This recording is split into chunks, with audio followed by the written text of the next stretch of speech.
Hello students, today we are going to discuss about NCERT solutions for class 8 science chapter 4. Topic is materials, metals and non-metals. Our first question is, which of the following can be beaten into thin sheets? Zinc, phosphorus, sulfur, oxygen. Our answer is zinc. Why? Because zinc is a metal and phosphorus, sulfur, oxygen are non-metals, and we know that metals can be beaten into thin sheets. They show the property of malleability. Our next question is, which of the following statements is correct? Listen to the options carefully. All metals are ductile, that is, they can be drawn into wires. All non-metals are ductiles. Generally, metals are ductiles. Some non-metals are ductile. And our answer is generally metals are ductile because they possess the property of ductility. But there is an exception, that is mercury metal. It is liquid at room temperature and it cannot be drawn into wires and it is not ductile. I hope you understood the concept. Let us go to question number 3, which is fill in the blanks. First one, phosphorus is a very dash non-metal. Our answer is phosphorus is a very reactive non-metal. Next question is metals are dash conductors of heat and dash. Our answer is metals are good conductors of heat and electricity. Next question, iron is dash reactive than copper. Our answer is iron is more reactive than copper, as we have seen in reactivity series of metals and non-metals. Next question is, metals react with acids to produce dash gas. Our answer is metals react with acids to produce hydrogen gas. Our fourth question is, mark T if the statement is true and F if it is false. First question, generally non-metals reacts with acid. It is a false statement because non-metals do not react with acids. Next question, sodium is a very reactive metal. The statement is true. Third one, copper displaces zinc from zinc sulfate solution. The statement is false. Our next question is, coal can be drawn into wires. This statement is also false because coal is a non-metal and it is brittle and it can't be drawn into wires.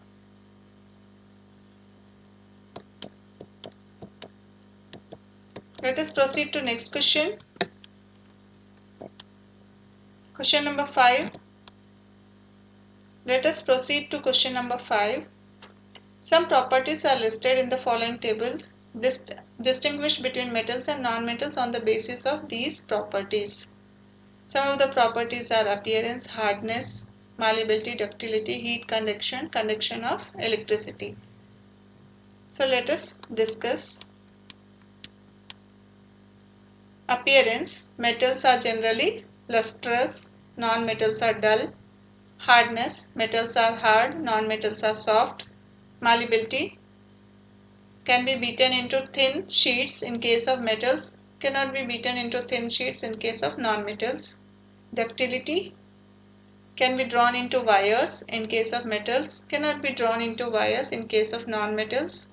Heat conduction, metals are generally good conductors of heat and non-metals are generally poor conductor of heat. Conduction of electricity, metals are generally good conductors of electricity whereas non-metals are poor conductor of electricity. Next, let us proceed to question number 6. Give reasons for the following. Our first question is, aluminium foils are used to wrap food items. Our answer is, aluminium foils are used to wrap food items because aluminium metal is malleable. Therefore, it can be beaten into thin foils. Next question. Immersion rods for heating liquids that are made of metallic substances. Our reason is metals are good conductors of heat and electricity. Therefore, immersion rods for heating liquids are made up of metallic substances. Next question. Copper cannot displace zinc from its salt solution. Our answer is a metal can displace a less reactive metal from its salt in an aqueous solution, but zinc is more reactive than copper.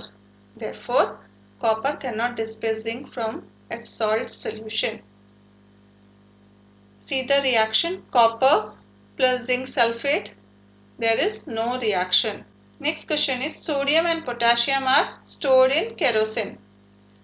Sodium and potassium are stored in kerosene because they are highly reactive elements. They can easily catch fire even when in contact with air. Let us proceed to question number 7. Can you store lemon pickle in an aluminium utensil? Explain. Lemon pickle cannot be stored in aluminium utensils because lemon pickle contains acids, citric acid as we all know, which can react with aluminium metal, liberating hydrogen gas. This can lead to spoiling of the pickle. Question number 8. Match the substances given in column A with their uses given in column B. In column A, we have gold, iron, aluminium, carbon, copper, mercury. In column B, we have thermometer, electric wire, wrapping for jewelry, machinery, fuel.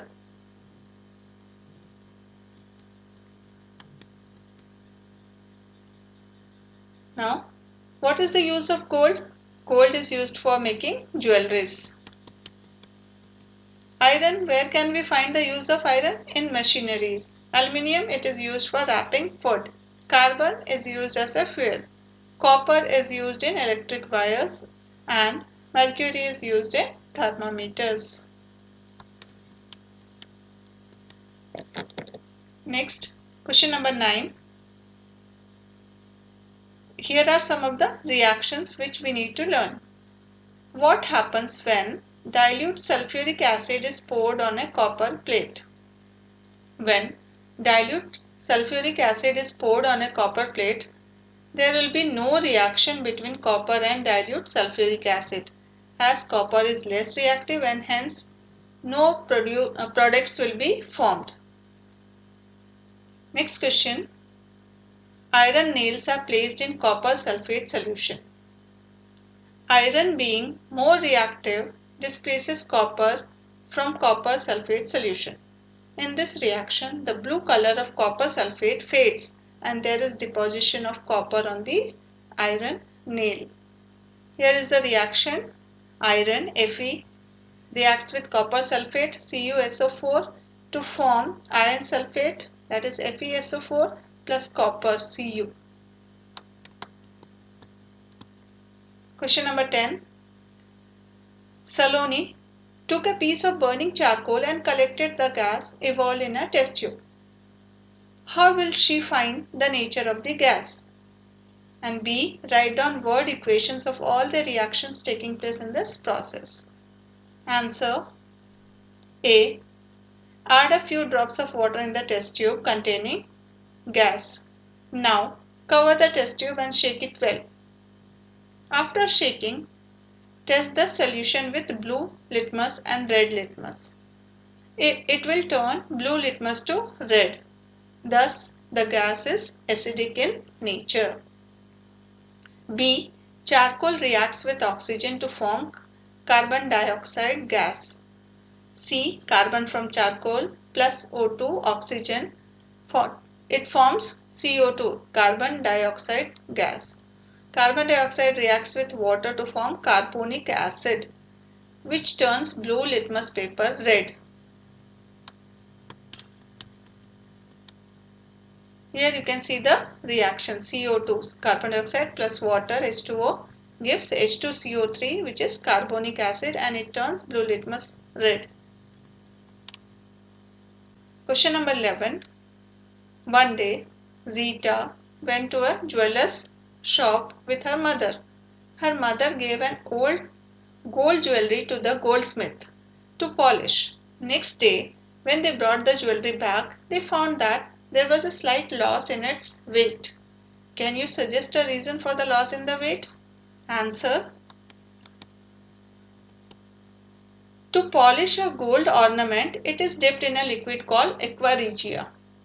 What is aqua regia? Aqua regia is a mixture of hydrochloric acid and nitric acid. On getting the environment of aqua regia, the outer layer of gold dissolves and the inner shiny layers appears. The dissolving of the layer causes a reduction in the weight of the jewelry. So this is the reason why there was slight loss in the weight. With this, we complete the chapter. Thank you.